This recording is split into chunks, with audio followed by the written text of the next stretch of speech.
Ho. We're coming in at Christmas time. Approaching quickly. Yeah, boy. All right, this is a episode of Musings. For those who are unaware, this is a episode where we'll talk about some of the things that we've encountered during the week, some of the interesting topics, something that's made us think, maybe I'm a mere mortal. Maybe I could do this better. Maybe, I don't know. This would be interesting to people. Yes. So yep, we'll start getting into it. So we don't actually know what will come up. Juan has something in store for me, which will be interesting. But we'll start with a mere mortal moment. Good. Juan, you want to kick us off? Yep. Look, mine is diversity exists in the mind as well. Be conscious of this. Okay. So this was just something through the week that I encountered a couple of people where I think diversity is well known to everyone when you're talking about demographics, socially. You know, you can have a diverse background when you're working with people. But I find a lot of individuals, and it can be myself as well, you just don't realize that there's diversity in the mindset as well of individuals. You almost think, and a lot of other people think, because you're doing this, you're doing that, you should be thinking about it all in the same way. And it's so false. Just as much as there's diversity in the way that you're a mere mortal and the way you go about things. There's a lot of assumptions you can have about people, but they are pretty foundational, pretty basic. There's a couple of other things where you got to just realize there's diversity in your thinking as well. Okay. There you go. Good. Yep. All right. Mine is, it's all fun and games until you start. Let me redo. It's all fun and games until you have to start making sacrifices. Yeah. So this was actually a pretty deep one for me this week, which was good. I was starting to feel a bit of stress actually for the podcast, for all the editing. This is excellent. I'm basically, for those who are unaware, Juan is the breadwinner in this household. I am Juan the breadwinner. has a full-time job, and so my full-time job is essentially the podcast. And so if you want to be exact about it, we spend on a week, to share with the listeners, 39.5 hours on the podcast, and that's including everything shared between us two, and we've averaged that. I'd probably take on maybe about 10 hours of that. So you're doing 30 hours a week. So I'm grabbing all the editing, I'm doing creating the thumbnails and whatnot, and especially just with this upcoming Stradbroke trip where we'll be going away. It's only 3 days that we're away, I guess, or 4 days if you really want to count the Monday as well. But yeah, I was just noticing like, oh man, I need to keep ticking along. Okay, I need to do these book reviews. Okay, well, I need to start thinking about this. Some of the conversations I'd had planned, people weren't able to make it. So that went, I need to start thinking like, start scrambling a little bit to get others. Yep. And yeah, just this weekend in particular, I've had to make sacrifices with regards to my time, what I normally would like to do to make sure that I am prioritizing the podcast in a sense. So over the past 2 days, I have not done any Spanish, any German, any reading, any even on today and yesterday, my schedule as far as like stretching and mobility work that pretty much went out the window as well. Wim Hof breathing, that's gone as well. So essentially that was, what would normally take up about 4 hours of each day. I was having to start making sacrifices, cutting. And getting those were the first to go because I needed to get other stuff done. Yeah, okay. So it just made me think there's a long mere mortal moment coming into it, but it really was fun and games, I think, up until this week, until I started realizing, there's sacrifices there are sacrifices that I'm going to have to make, and this is probably going to continue in the future as we continue to grow and expand. I will have to make these sort of things happen probably more regularly, to be honest, which I'm not super happy about, but I also acknowledge if you want to be successful, you do have to make sacrifices. And so for me, this is going to have to result in some things I really like to do, but aren't essential. This is an interesting one. Maybe we'll play off that one, because I guess I did have a bit of a learning on that as well. And it's interesting you called out that what you cut out was the breathing, the Spanish, the German, the very regular stuff. What you didn't cut out was, I bet your training times are the same length. Yeah, if they were pretty much the same. Yeah. So, and it's interesting. So I'll give you an example. So for me on Saturday, and this has now have to happen for the last couple of weeks now, I've had to make some sacrifices on some of the things I do daily as well, where I'm just not finding enough time. An example of that was yesterday's session for me for gym was 25 minutes. And normally I used to train an hour and a half. Then now lately it's been an hour. An hour, good. I can get in, get out, get all my work done. Yeah, yesterday it was 25 minutes. Today I'm fairly certain I'm not going to get in because I'm like super tired, need to do stuff tomorrow. There's more things to do. So for me, I feel, I have to sacrifice things for all the things I'm doing. Fitness, that's going to go first. But there's other things where I wouldn't sacrifice as much if I was, I guess, hanging out with the family. But I'm not doing, say, Wim Hof breathing or practicing something else. But for me also, book reading, that'll fall over the wayside if I'm trying to get other things that are priority. Yeah. So, it's interesting. Yeah, it's interesting that you at least highlighted that, you sacrifice those things. But then you've, what fitness is to you, you kept it pretty locked away as that's a higher priority in comparison, I guess. That being said, I have noticed my sessions are getting longer. I'll bring it up right now. So it was my number one. Concept creep in workouts. So concept creep. I want to know. Have you heard of what concept creep is?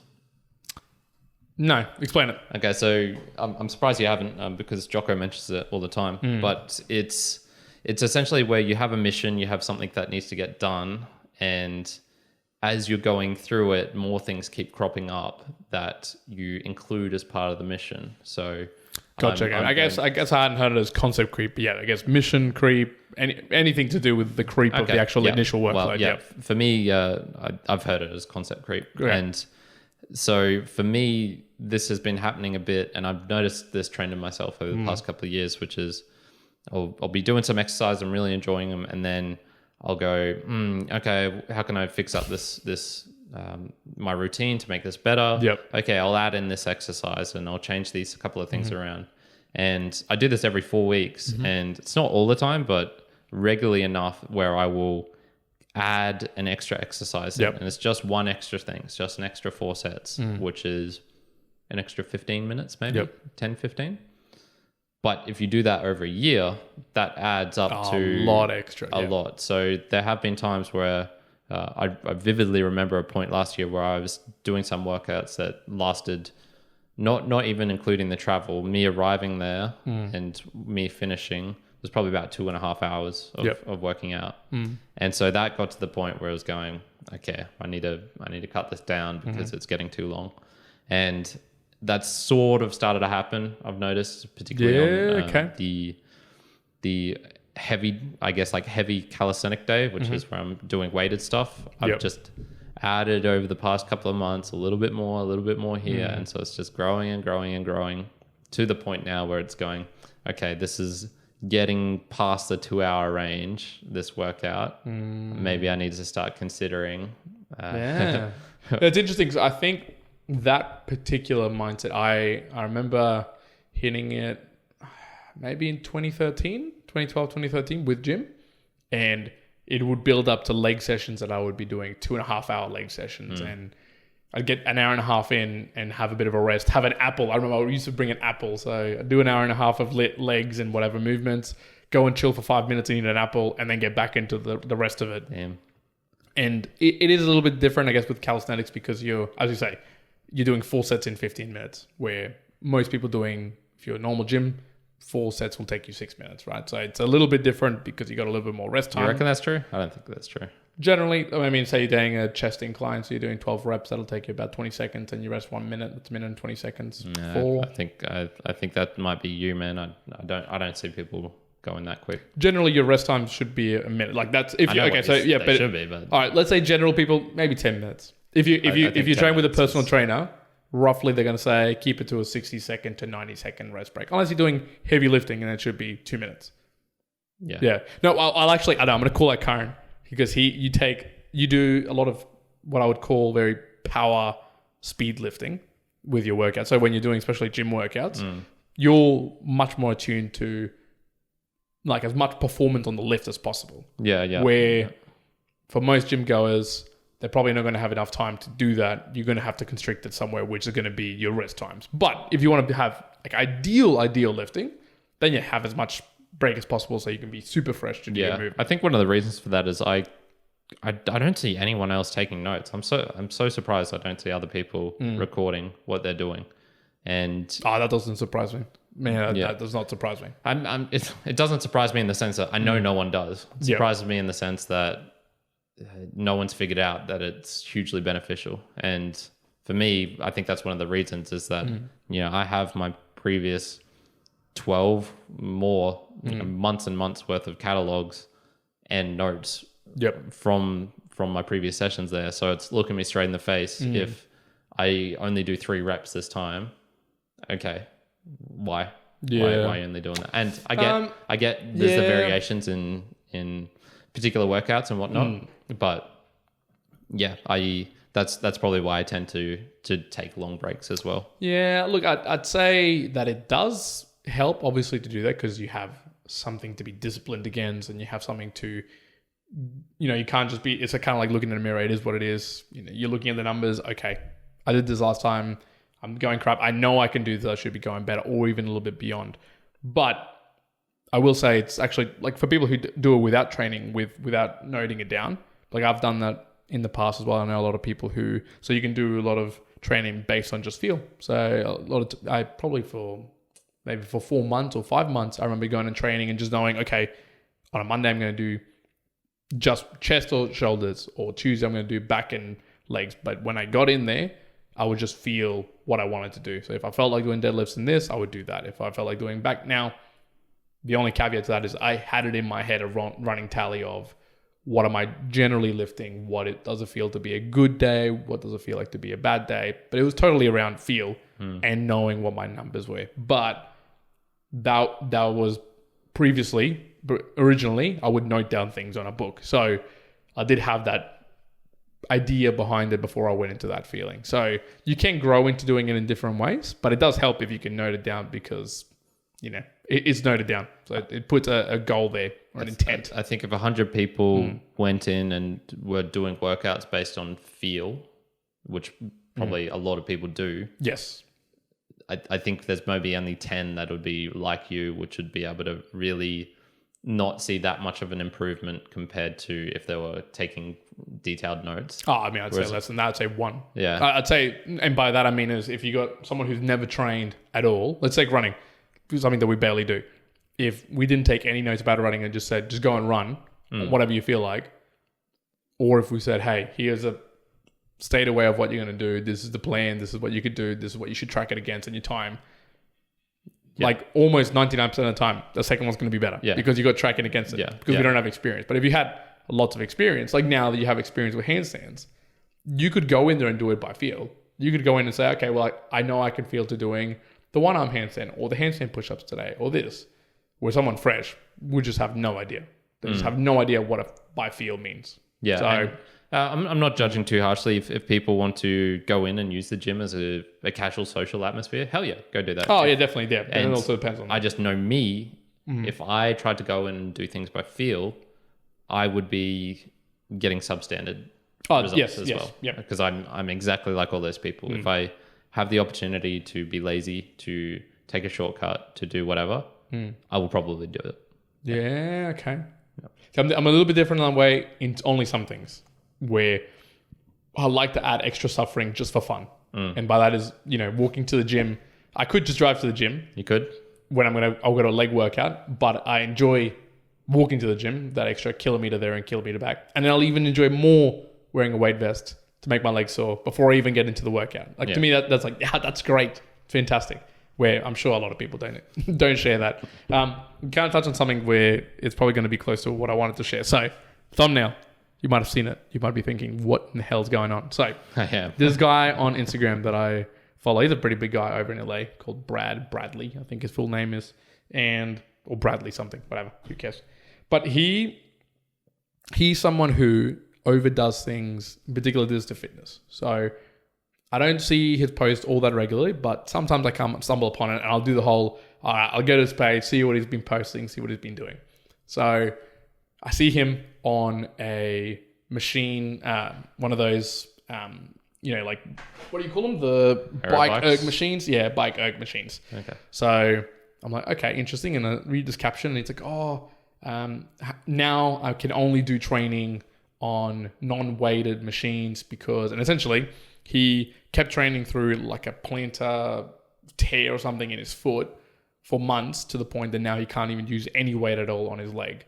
And if you go back on his post for a long time, this dude overdoes fitness to such a level, like an incredible level. So he used to be an IFBB bodybuilder. He used to be super strong, but you'd always see like every month, I swear to God, it'd be, I've torn my bicep. So I'm going to train my other arm. I'm going to do all these. I'm going to train legs like crazy. Don't worry, I'll be back 1 month later. I've torn my leg. I've torn my quadricep. That's fine. I can do bike still. I can do this. To the point that he's almost crippled. Like he's almost crippled. So he now uses electric pad shocks while he's training so he can use less weights, but still stimulate all his muscles. Gets all of this stuff done so he can just move essentially. And yeah, his latest post was like, I'm going to keep training by doing this machine as hard as I can. And don't worry, I'll be back 2021. I'll be sprinting and playing basketball. And this guy's, 120, 130 kilos, likes to be super shredded all the time. And it just made me think, and that's why I was hitting you. Sometimes being so over the top about some things is so detrimental that, if you take anything to the extreme, it's going to be bad. Like, it doesn't matter what you think about. It doesn't matter anything that you think. You could even take being grateful to the extreme and it would be bad. Because you can get so over the top to be taken advantage or something like that. Well, have you heard of those people who are essentially so disconnected from the world, or they have so much love to give to everyone that they essentially don't have extra love for their kids. And so for them, an auntie dying is the same as their kid dying, which is the same as a random person in Africa dying. And so they will not, treat their kids with any special affection or love or anything like that, because their love is to give throughout the whole world. And some of the ways they interact with their kids, you would say, that's kind of unethical the way you're treating your kid, which is, we all agree. You give your kids extra special love. They need you. They depend on you. They support on you. So that's a prime example of too much gratitude, too much love to give out. And so you're doing can be something detrimental for others. So obviously this is being detrimental to him directly, but he has a partner, he has family. I could imagine everyone being like, mate, you got to stop doing 3-hour gym sessions and keep on injuring yourself. And what it made me think while I was going through and thinking, oh man, what have I learned through this week? So one thing that I'm getting really, really bad pains is, so he has sort of like a golfer's elbow. And I noticed that for a couple of days, I wasn't really doing anything about it. So I'd go train and I could see that it's sore, but once I started warming up and whatnot, it was like, it's fine. But then I noticed after a couple of days, nope, it's not going away. And this made me think about it and I went, okay, no, I've got to actually do something actively here and not be dumb about it. So that it made, pretty much getting rid of push-ups. So I was trying to do almost like 100 push-ups pretty much daily. That's just gone all the way down to just pure warm-up with them. And doing some sort of massages and movements with it specifically that I'm sort of having a bit of a look at to let it ease and actually heal, and shifting some of the both weights and movements that I've been doing. So I'm not actually training basically on that arm and doing full extensions or any handstands at all. No handstands at all. So you don't want to end up like Brad. Don't just keep going to such an extreme that you just become unable to then even do the thing you love. We connect too much sometimes, man, because my other mere mortal moment that I was thinking of was something along the lines of, listen to your body, people. Let's reduce human suffering one injury at a time. Because, this past week, I'd mentioned to you the previous week that I was replacing squats with deadlifts because I'd done some deep squats and I was just feeling a lot of pain right in the groin area. And it just sort of flared up again this last gym session, so it obviously didn't go away. And then it backed on to today, where I was just feeling it with some of the movements. And so just through sheer fortune, this next Saturday I won't be able to gym. The Saturday after we're going to be in Stradbroke, so I'm not going to be gymming there. So I'm having an intentional, time away from it. 2 weeks off from it. But I was contemplating this this coming weekend going, oh, maybe I could go on Friday, and then afterwards on Saturday I could switch that with one of my other workouts and whatnot. So even you just saying it then just solidified it. No, I'm going to take this one off, and take time. Yeah, it's been a while since I've had intentional breaks. So, well, my next intentional break is Straight Brook Island. So I think it's now coming up to like 2.5 months like that I had intentional breaks. So it'll be a good little intentional then this break. is from work and from exercise. Yeah, exactly. Yeah. So, well, I can't even remember when I last had a holiday. Yeah. So it'll be pre-COVID easily, apart from a day off here and there. But looking forward to it. Nice. Okay, I think we'll call it there. It's not a long one this time, but just a nice musings. Two good things that we've learned from the week there. Making sacrifices and listening to your body. Don't be doing something. Don't take it to the extreme. Yeah, don't be silly. Don't be silly out there, mere mortalites. I'm gonna end us with a little note. If you have listened all the way to here and you've enjoyed the podcast, or have you enjoyed it in the past, tell a friend. Tell someone you know who isn't listening to us, and say, look, maybe you should check these guys out. There's plenty of stuff on offer, and they might find it useful as well. I'll say something even more direct. If someone is talking about an injury and they're talking shit, they're saying, I might just push through it or something like that. Get them to listen to this. Tell them the mere mortal said no. Don't do it. Don't do it. And of course, find us on all the platforms out there, which includes Instagram and YouTube. Apart from Twitter, not there anymore. No. You can be on Facebook, comment, but we're not there often. We're on there, but it's very inactive. Yeah, very inactive. YouTube and Instagram, that's going to be the best places. Comment and interact. Just interact. Leave a DM. Say, g'day. G'day. Anyways, that is all. One out. Kyrin out. Ooh. Ha.